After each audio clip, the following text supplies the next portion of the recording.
हाय बच्चों, कैसे हैं। मैं हरे कृष्ण महतो उत्कर्ष मध्य दुर्गापुर से। आज हम लोग पढ़ेंगे कक्षा 7 का जो गणित है उसका दूसरा पाठ का 2.4। ये पाठ का नाम है भिन्न। इसका ये अंतिम अभ्यास है, इसको हम लोग करेंगे। तो पहला प्रश्न कह रहा है कि निम्नलिखित का मान ज्ञात करें। यहाँ लिखे हैं मान ज्ञात करें। तो यहाँ लिखिए भाग का जो चिन्ह होता है वो उसको अगर हम लोग गुना रूप में बदलेंगे तो क्या होगा कि 15। इस चिन्ह को यानी भाग के इस चिन्ह को अगर गुना रूप में हम लोग बदलते हैं तो ये जो दायां साइड वाला जो भाग होता है वो बदल जाता है, नीचे वाला ऊपर हो जाता है, ऊपर वाला नीचे हो जाता है।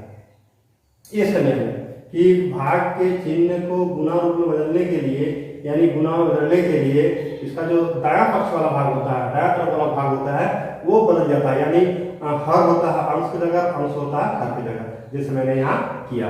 आप यहाँ देखेंगे कोई अगर नीचे वाला से ऊपर वाला विभाजित होता तो हम लोग विभाजित कर देता है, लेकिन यहाँ नहीं हो रहा है तो हम लोग क्या करेंगे, आज गुना कर देंगे कि 15 को 3 से गुना करेंगे, कितना होगा 3 15 45। इसका मेरा आंसर जो होगा वो कितना हो जाएगा 45 होगा। ठीक है, इस तरह से बच्चों हम लोग 1 नंबर प्रश्न को हल कर सकते हैं। अब हम लोग किसी का और एक प्रश्न देख रहे हैं, उसको हम तुलना कर लेते हैं। 15 यानी 5, ये जो 5 है भागा 2 पूर्णांक 1/3, इसको हम लोग करने जाते हैं। तो सबसे पहले हम लोग क्या करेंगे कि पूर्णांक को हम लोग भिन्न के रूप में पहले लिख लेंगे। तो कितना होगा 3 में 6 और 1 7। पूर्णांक को भिन्न के रूप में बदलने के लिए नियम है कि ये दोनों को गुना करते हैं, ऊपर वाला को जोड़ते हैं, यानी भाजक गुना भागफल प्लस शेष, ये नियम है। तो 3 में 6 और 1 7 बटे हो गया 3। अब इसी नियम के तहत हम आगे काम कर सकते हैं। क्या हो जाएगा कि भाग को गुना का चिन्ह में बदलेंगे, तो ये भाग जो है गुना के चिन्ह में बदल गया। अब नीचे वाला ऊपर जाएगा 3 और बटे हो गया 7। तो यहाँ नीचे कुछ नहीं मैंने 1 दे सकते हैं ताकि गुना करने में भी सुविधा हो सकती है, इसीलिए क्या करेंगे यहाँ ऊपर को गुना करेंगे। 5 गुना 3 कितना हो गया 15। 7 गुना 1 मैंने क्या हो गया 7। इस तरह से इसका जो उत्तर होगा 15/7। इसको अगर पूर्णांक में तोड़ेंगे तो हम लोग इसको भाग में तोड़ सकते हैं कि 7 से भाग देंगे 15 को, तो 7 दूनी 14, बचा कितना 1। तो भागफल जो होता है वो लिखते हैं बीच में, तो 2 लिखाएगा बीच में, और शेषफल जो है ऊपर लिखाएगा, और नीचे जो था भाजक वो आपका रहेगा ही। इस तरह से इसका 15/7 को अगर पूर्णांक संख्या के रूप में लिखना चाहते हैं तो इस तरह से हम लोग लिख सकते हैं। तो बच्चों इस तरह से हम लोग 1 नंबर प्रश्न के और जो बचे हुए प्रश्न हैं उसको हम लोग आसानी से कर सकते हैं। आगे हम लोग देखते हैं कि प्रश्न नंबर 2 करने से पहले हमें कुछ बातों को ख्याल रखना पड़ता है।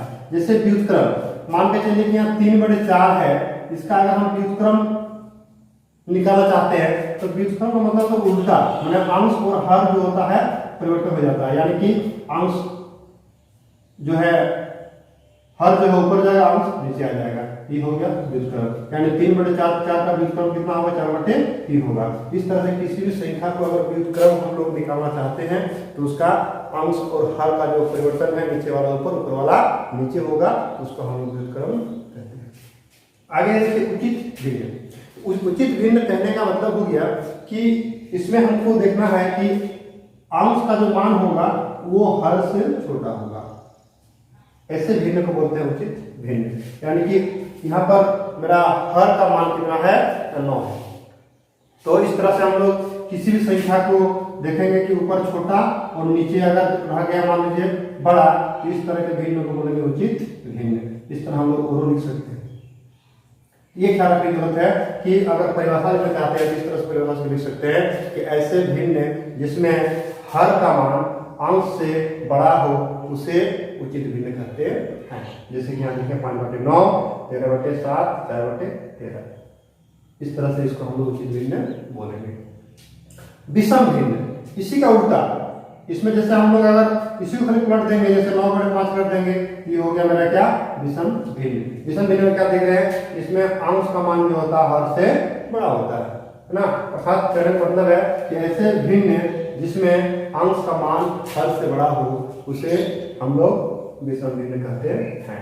इस तरह से हम लोग कोई भी मान ले लो जिसको हम लोग देखेंगे ऊपर बड़ा होना चाहिए, तो उस तरह के भिन्न को बोलते हैं विषम भिन्न। इस तरह के भिन्न को बोलेंगे विषम भिन्न। अब चौथा नंबर वो ख्याल रखने की आवश्यकता है कि पूर्ण संख्या। पूर्ण संख्या माने इसके नीचे जैसे हम लोग 7 ये पूर्ण संख्या है। अगर मान लीजिए 12/3 है तो ये भी पूर्ण संख्या है, क्योंकि इसको अगर विभाजित करेंगे तो पूरा पूरी 4 में चल जाएगा।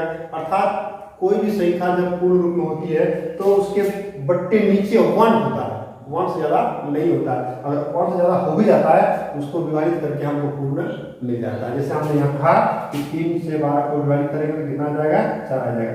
ये भी एक पूर्ण संख्या है अगर इसको काट के हम लोग लाएंगे तो।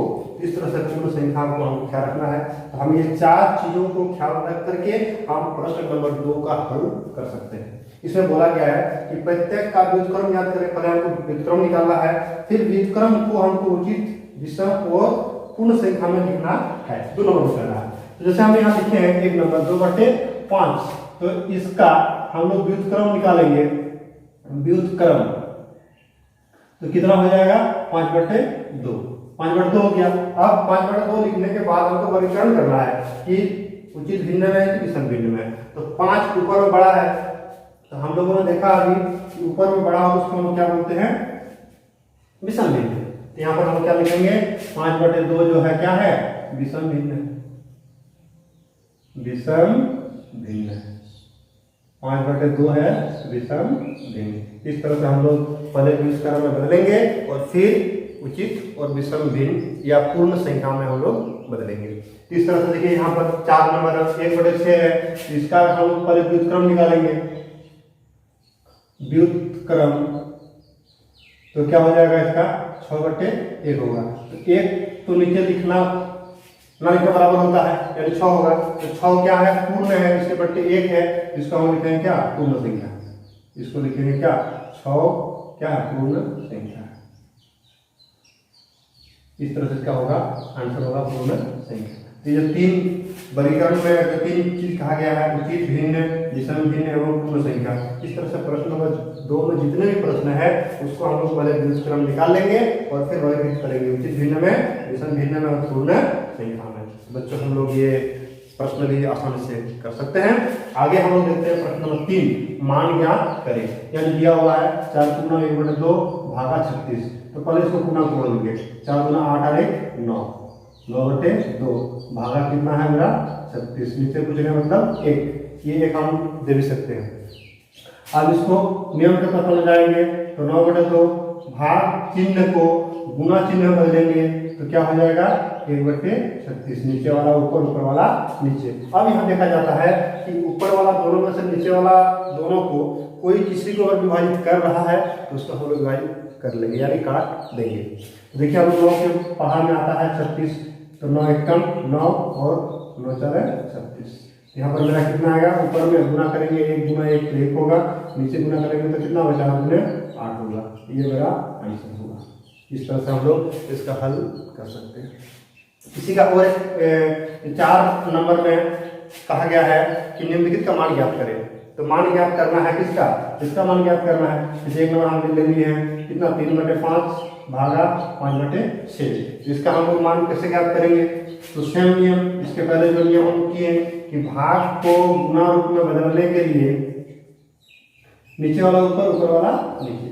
अब यहाँ पर वही नियम है कि अगर नीचे वाला दोनों या ऊपर वाला दोनों कोई किसी का अगर विभाजित होता तो उसको काट के छोटा कर लेते। अगर विभाजित नहीं कर रहा है तो हम सीधा भाग करेंगे, ऊपर ऊपर गुना करेंगे, नीचे नीचे गुना कर देंगे। तो कितना होगा, ऊपर ऊपर 318 और यह कितना होगा 25। इस तरह से हमारा ये जो प्रश्न है इसका आंसर होगा 18/25। तो बच्चों इस तरह से हम लोग 2.4 पाठ को पूरा कर सकते हैं। इसी के साथ हम लोग का ये जो दूसरा पाठ है भिन्न समाप्त होता है और हम लोग अगली कक्षा में तीसरा पाठ यानी दशमलव शुरू करेंगे। तब तक के लिए बाय बाय।